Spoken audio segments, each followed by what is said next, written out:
ayon po kay former Senator Trillanes, eto daw pong si Sara Duterte ay kailangan ng matanggal sa pwesto. Bakit? Dahil daw may topak. Eto, i-play po natin. Matanggal ito sa pwesto. Nakita nyo ba? Sabi ko may topak eh. Alam naman natin, hindi naman tayo psychiatrist, pero alam natin yung may topak at yung normal. Ito hindi ito normal. Pasensya na. Sir, sa dami ng issues ngayon kay VP Sara, hinog na ba for impeachment? Hinog na hinog na. Ayun! Paano nyo nasabi, sir? Hinog na mga kababayan. Bukas na ba pipitasin yan? Hindi, joke lang. Ay, hinog na daw mga kababayan. Ang tanong, kailan kaya pipitasin? Kailan kaya pipitasin mga kababayan? Eto, comment nyo nga. Hulaan nyo nga mga kababayan kung kailan pipitasin.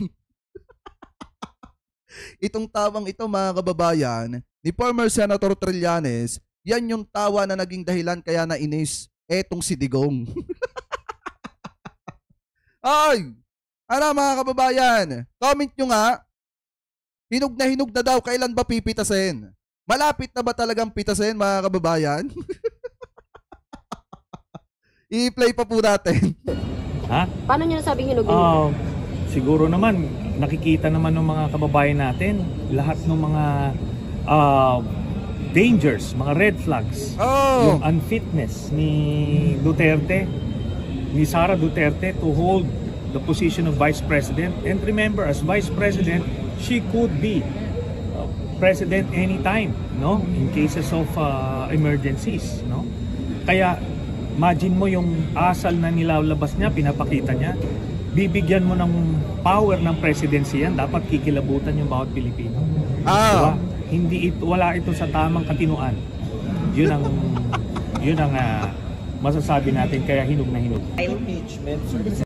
Hinog na mga kababayan etong impeachment laban po dito kay Sara Duterte kasi nga may topak. Mga kababayan, may topak at wala na daw po sa katinuan, sa tamang katinuan etong ating Vice Presidente, kaya kailangan na po itong mapatalsik sa kanyang pwesto. Ngayon mga kababayan, ang tanong kasi diyan, kailan ba pipitasin? Kasi baka mamaya mabulok pa mga kababayan at tuluyan ng lumaglag. Yan ang tanong dyan mga kababayan. Kaya dapat pitasin na sa lalo't madaling panahon. Kasi hinog na yung impeachment complaint laban po dito kay Sara Duterte. Yung mga ebidensya talagang pasok na sa banga.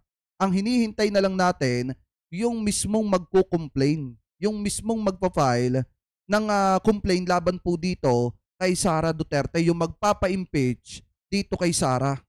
Sana may pumitas na. Di ba remember, nung Duterte times, pinasuhan ng sedition si VP Lenny. Kasi tingin nila wala siyang iniintipong suit. Kailangan pa ba? Hindi ba kasuhan na lang siya ng sedition? Okay. Those are two different things. Pwede siyang kasuhan criminally. In fact, kinakasuhan na siya ngayon. Pero kahit na kasuhan ka ng criminal cases, still, Vice President ka pa rin.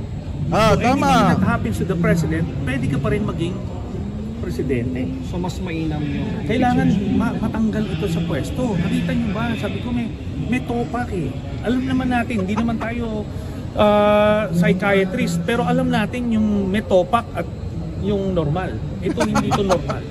Sir, pasensya na. Impeachment Makabayin sa December sila ikaw kailan? Yung grupo ninyo, sir, kailan? Sabi ko nga sa inyo, abangan nyo na lang. Hindi natin alam. Baka eto mga kababayan, tinatanong, baka daw yung grupo ni former Senator Trillanes, baka daw ito may balak na mag-file ng impeachment complaint laban dito kay Sara. Ang sabi ni former Senator Trillanes, abangan nyo na lang. At abangan nyo na lang talaga mga kababayan. Ano po, kasi ang bayan muna mga kababayan, talagang nakaantabay din sila. Kumbaga mga kababayan, nakabantay din sila at gustong-gusto na nila na i-file yung impeachment complaint laban dito kay Sara. So tingnan natin kung sino yung mauuna. Kung eto bang si former Senator Trillanes magpa-file? Kasi tinatanong siya dito mga kababayan or yung bayan muna. Ano po ngayon, ipagpatuloy pa natin. Baka kailangan nandito kami, baka walang Hindi. Basta hindi katagalan ng antay nyo. Yun na lang. Sir, huli na lang. Your thoughts? Yun, sabi ko nga, wag natin maliitin kasi any political crisis na mangyari, pwedeng i-take advantage yan. Kasi Tama. nangyari na yan. We saw that happen dun sa EDSA 2. O yung EDSA 2 kasi mga kababayan, kung makikita ninyo nung pinatalsik etong si Era, pakokonti lang muna sa umpisa.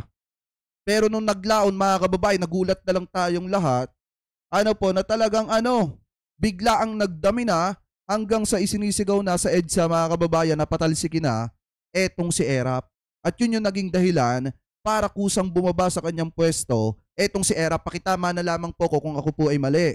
Ngayon mga kababayan, ang sinasabi dito ni former Senator Trillanes, wag nating baliwalain yung ginagawang pagraraling yan ng mga didiles. Kasi nga mga kababayan, lahat naman ng mga bagay nagsisimula sa konti. Baka magulat na lang tayo isang araw, bigla na silang nagdami. At nagpahakot na sila ng napakaraming tao at uutusan nila na mag-rally dyan at pabagsakin ng gobyerno. Kaya nga mga kababayan, habang maaga pa lang, ibinubunyag na natin sa publiko na talagang bayaran yung mga pumunta dyan sa rallying yan. Para hindi na po yan pamarisa ng iba. Alam nyo, yung mga kababayan natin Pilipino especially yung mga nanonood at yung makakapanood ng team replay. Wag na wag kayong sasama sa mga rally lalo na't aalokin kayo ng pera. Kita nyo, eto yung isang halimbawa, yung binasa natin kanina at pinakita ko sa inyo, yun yung isang halimbawa na sinasamantala yung pangangailangan ninyo. Kaya kayo niyayaya kasi kailangan ng pera at sinasamantala yan ng mga mapangsamantalang tao.